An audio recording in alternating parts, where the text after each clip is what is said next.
Hi guys, welcome back to Flora Fun and Food. My name is Lauren and today I'm going to show you how I made these snakeskin and snake vertebrae resin earrings. Let's go. So I use this tape. It's basically just like packing tape, but it's called like resin making tape. It just gives it a surface to stick to and to work on, and I like to fold over the end so I have something to kind of grip onto. I'm just going to cut a small piece and then I'm going to stick my bezels right onto the tape here, like that.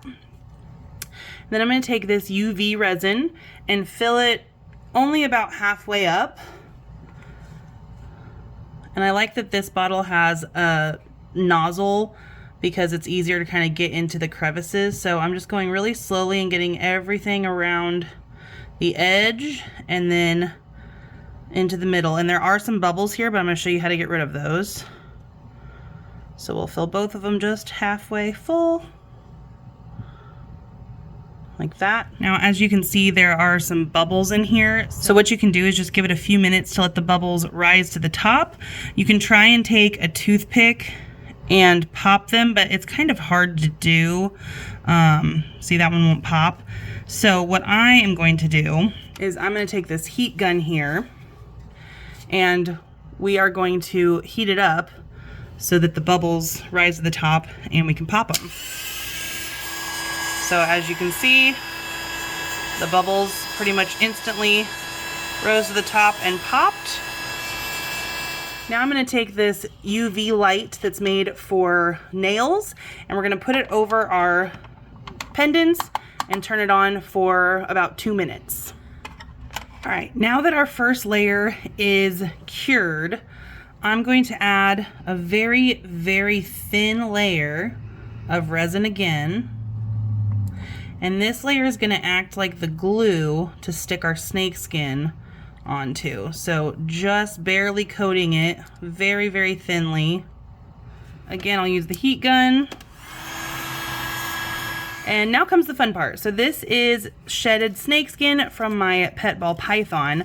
So I'm going to carefully unwrap it. It's kind of folded up on itself, and I'm going to cut off pieces large enough to put onto our pendant.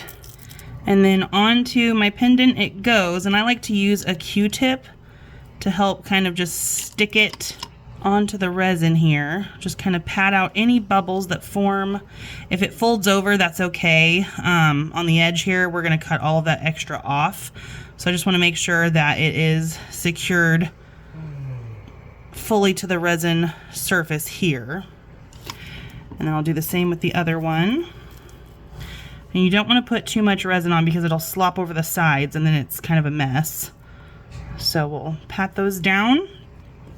And I'm actually going to flip them over like that to put our lamp back on for 2 minutes. Since the snakeskin is somewhat transparent, the UV light can hit the resin and it'll solidify it. All right, once that is cured, we're going to flip this over. We're actually going to take it off of the tape to make it easier to work with. Now we're going to take an X-Acto knife and we are going to cut the extra off around the outside. So I like to go right along the edge, and if you got some resin on the edge like I did, usually it doesn't cure it because the metal is kind of the barrier between the light and the resin, so it should just kind of scrape right off. Be delicate because the snakeskin is very fragile still, but just use a razor blade or an X-Acto knife and just kind of scrape away the edge. And if the resin's slightly cured, you can still kind of cut it like that. So sometimes it's easier if you kind of hold it like this. Be very careful, don't slice your thumb. My Girl Scout leader would be very mad at me if she saw how I am pulling the knife towards me, but I'm being very, very careful.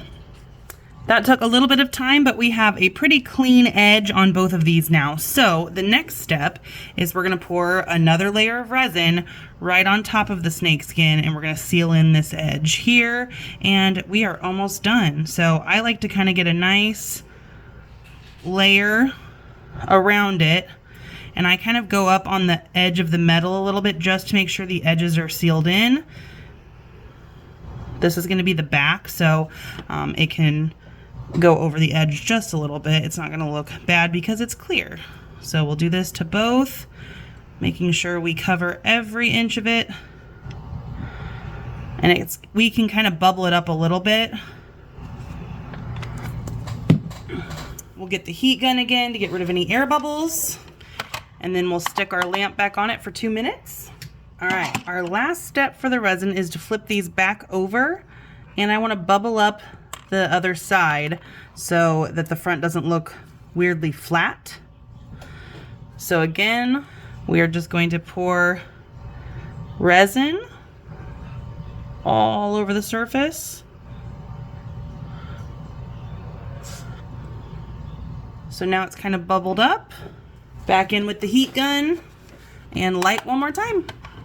So I noticed that it kind of overflowed on the back here, but I'll show you how to fix that. Let me let this finish curing.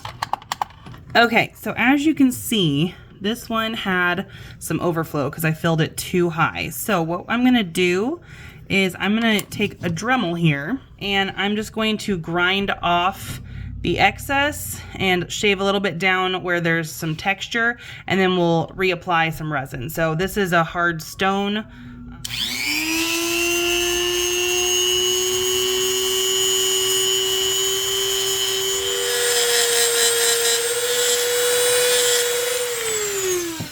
So I'm just gonna wipe all the resin dust off here.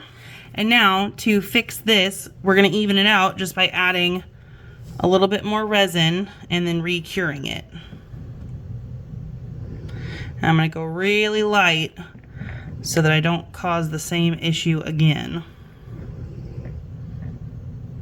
And I like to spread it over the whole thing just so that there's not like a ridge or a line. So again, just a very, very thin coating to kind of even the surface out. And then we will re-cure it. All right, they are good as new. So now we're gonna make the rest of the earrings. To make the earrings, I need 2 eye pins, 2 earring hooks, and I like the leverback ones, 2 bead frames, and 2 snake vertebrae. These are Western diamondback rattlesnake vertebrae. So let me show you how I make the whole earring. So we're gonna start by lining up. These vertebrae have a natural hole going through them. So we're gonna line it up to the hole in the bead frame. And we're gonna use the eye pin to go through the whole thing. So that way it can spin and it looks really pretty in the frame.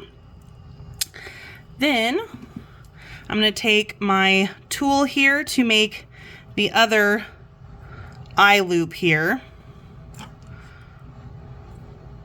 And it cuts off the excess for me. This is my favorite new tool. Now I'm going to thread my eye hook. I'm gonna open it up and thread it onto our pendant here.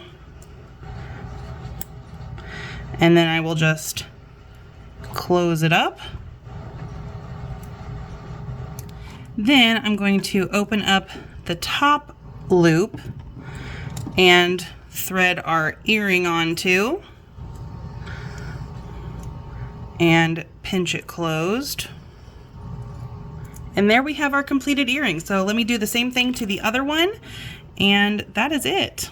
So here is our final product, along with some other ones that I've made with different shaped bezels. I really just love how these turned out. So I hope you guys enjoyed this video. If you did, please give it a thumbs up and head over to my channel to subscribe for more content like this. And I hope to see you again very soon. Thanks, guys. Bye.